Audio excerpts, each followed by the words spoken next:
নির্জন কুয়াশা ঢাকা পাহাড়ি এলাকা। কিছুটা দূরে পাহাড়ি পথ সোজা উপরে উঠে জঙ্গলে মিশে গেছে।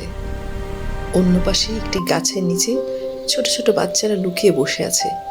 তারা অপেক্ষা করছে পাহাড়ি পথ পেয়ে যাওয়া ডাইনি বুড়িকে দেখার জন্য। একেরে মেকেরে চামচেকেরে লেবুরে পাতায় গরম চা, চা গরম চা খাবো, গরম চা। কিছু পরে ডাইনি বুড়ি কাঁধে ব্যাগ আর হাতে লম্বা লাঠি নিয়ে সেই পথ দিয়ে হেঁটে যায়। বাচ্চারা তখন চুপি চুপি বলে, ওই দেখ দেখ, ডাইনি বুড়ি বস্তা কাঁধে নিয়ে যাচ্ছে।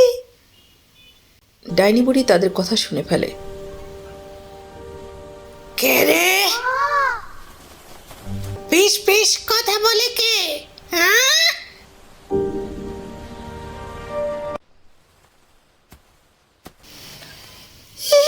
চুপ চুপ, কেউ কথা বলো না।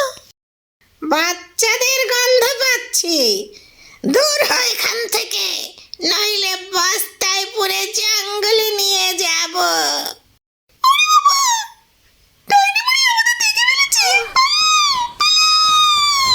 বাচ্চারা পালিয়ে যায়। ডাইনি হি হি করে হেসে ওঠে।